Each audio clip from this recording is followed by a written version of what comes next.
Je fréquente à la fois les refuges gardés l'été et surtout l'hiver les refuges non gardés.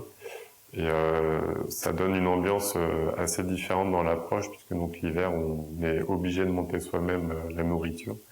L'été c'est un choix, il y en a qui évitent la demi-pension, mais la plupart du temps c'est quand même bien pratique.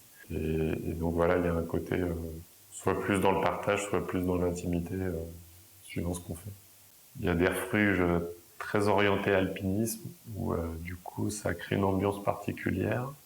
J'ai l'impression que ça vient d'une part de la promiscuité, parce qu'ils sont perchés dans des endroits impossibles, donc forcément ils ont tendance à être moins grands, moins confort que des refuges qu'on peut retrouver plus bas. Il y a aussi le gardien qui fait beaucoup à l'ambiance d'un refuge.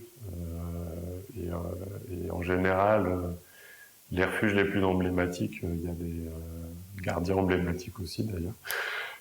Et il y a d'autres refuges où il y a une plus grande diversité d'activités possibles autour du refuge, enfin pour y arriver et autour ensuite. Donc oui, il y a des ambiances différentes qui dépendent vraiment, pour moi, du cadre qu'il y a autour. Et chaque ambiance, elle est géniale. Dans les pratiques extrêmes, il y a la question de la recherche de la solitude. La recherche de la solitude, c'est pas quelque chose contre les autres, c'est plus se rapprocher au plus près de la nature. Moi, il se trouve que je vais presque tout le temps en montagne en groupe, j'y vais jamais tout seul. C'est déjà ambivalent la solitude, parce que on va voir la montagne pour soi, mais soit le groupe et pas soi tout seul. Mais après, oui, quand on est en montagne, on recherche la nature et à s'éloigner de la civilisation. Donc je pense que c'est un mouvement. Moi, à chaque fois qu'on voit des animaux, on est plutôt les seuls dans le coin. Et dès qu'il y a plusieurs groupes qui se baladent, on en voit moins. Quand on se balade en montagne, on voit énormément l'impact du changement climatique. La première fois que je suis allé sur le glacier blanc, j'avais 10 ans, avec mes parents encadrés, tout ça, et j'y suis retourné il y a 2-3 ans, et j'ai pu comparer deux photos prises à peu près au même endroit. Et on voit le glacier tout plat, et avec les points de repère, sur 25 ans, on voit la baisse du plat du glacier. Moi, ça m'a impressionné.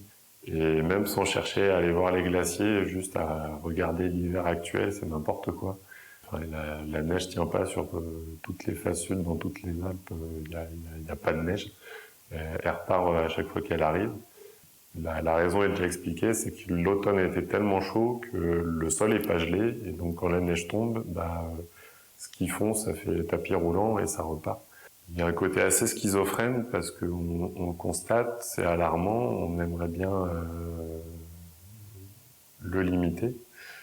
Mais pour aller dans des endroits où on est tout seul, on prend sa voiture pour se rapprocher, et comme le but c'est d'être seul, les transports en commun c'est pas adapté. Du coup, la pratique en elle-même, on sait que ça contribue du mauvais côté. Et en même temps, c'est cette pratique qui permet de se rendre compte que c'est vraiment alarmant en ce moment, tout de suite.